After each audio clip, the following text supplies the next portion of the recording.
Hi everyone, Joanne Rodriguez here, and today I want to talk about the importance of feeling your feelings, giving them a voice, allowing yourself to feel what you feel without having to look to others for validation, for permission, for really anything. So, in order for you to justify what you're feeling.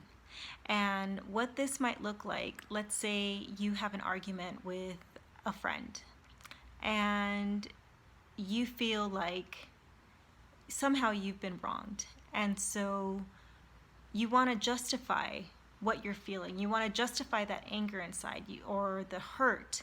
And so you try to convince that person why you're right. And this is how you feel about it. And all that's going to do is it might get the other person angry with you, or agitated, or it's going to bring up their own stuff. So it's so important to just allow your feelings to have a voice, to really sit with them, because your feelings are yours alone. Situations may happen, experiences will come to challenge us, and whatever gets triggered inside of us, those emotions, those feelings, those are ours to deal with. And so we live in a society where we've been taught to really not feel, that it's not okay to get emotional, especially when we're at work or at the office and we might want to cry, and then we don't give ourselves permission to cry because we're embarrassed. We've been taught by our culture that crying is like weakness. And so we don't want others to see us cry. And instead of being embraced and recognizing it for what it is, it's just emotions are just energy in motion. It's just the energy, the buildup of energy that is in your body, and it wants to move through somehow. And so when we repress that, we push it down and we don't feel them. And emotions are so powerful because they're a guiding post. They're like a compass guiding us exactly where we need to go, what we need to look at in order to see what needs to be healed, and then be able to apply love to it in order to heal it, right? So one of the practices that I've now really, it's become part of my life. I do it all the time, maybe 3 times a week, but it's called freeform writing. And in this process, I give myself permission to really just say anything that I'm feeling. Just write it all down, jot it down. I grab a piece of paper, not a journal, but just a piece of paper, maybe 2 sheets or something, and I put on some soft music.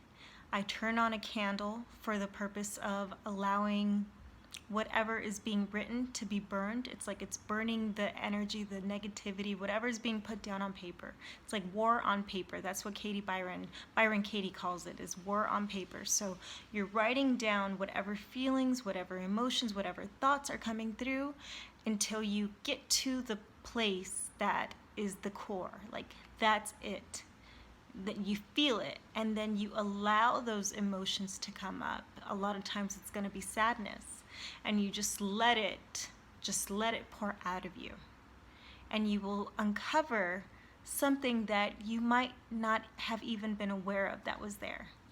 So I offer this to you. It's called freeform writing, and at the end of all of it, you don't look at the paper, you don't look at what you wrote, you just tear it up or burn it if you have a safe place to burn it, and throw it away. And then you wash your hands clean from it afterwards. And that's a great way to release energy. It's a great way to really feel your emotions and not look to others to validate what you are feeling. Because again, your feelings are yours alone, and so they're meant for us to nurture them, to hear them, to really listen for the wisdom behind us feeling that way. And it's a great exercise to do if you can practice at least once a week. Whenever you feel an upset coming up, like you're being triggered, practice it. Maybe maybe your partner upset you, and instead of, you feel like you have all this upset in you and you want to talk it out and you want to tell them like right there exactly, give them a piece of your mind, instead of doing that, try taking it on paper first. And it doesn't mean that you don't have a conversation with this person, but what it allows you to do is put all your thoughts, your emotions, your feelings on paper, and then you get the charge. Like, you get that energy, the heaviness that comes with feeling that way, you get it off, and what it produces is clarity within you. It's like, one, you empty out your body, you empty out your mind in order for you to come back into balance, and two, it provides you with some clarity so that you know exactly what was so upsetting about the situation, what really triggered it, and from that place of understanding, you're better equipped to articulate it to another without feeling like, without having the charge of you're accusing or blaming someone else, and they won't feel that as well, so they'll be more open and receptive to hear you out. So try it out. And I want to leave you with a Rumi poem, which I feel like if you can Google this poem, it's such a great interpretation of our emotions. And if we can really view our emotions this way, what a beautiful gift that is to us and to the world. So it's called The Guest House, and I just want to read it to you. This being human is a guest house. Every morning a new arrival, a joy, a depression, a meanness. Some momentary awareness comes as an unexpected visitor. Welcome and entertain them all, even if they're a crowd of sorrows who violently sweep your house, empty of its furniture. Still, treat each guest honorably. He may be clearing you out for some new delight. The dark thought, the shame, the malice, meet them at the door laughing and invite them in. Be grateful for whoever comes, because each has been sent as a guide from beyond. Rumi, The Guest House. So I feel like this is such a wonderful interpretation of our emotions. They come and they go.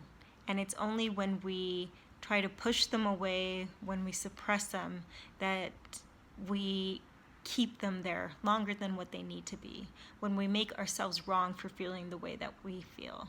And when we can just see our emotions for what they are without judgment, they're just energy in motion. It's bringing up something in me that might be very old wounding from the past.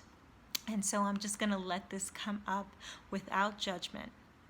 And maybe in the beginning, when you first start this process, the judgment will be there. And that's okay. But just become aware of it. And with practice, it's going to get easier.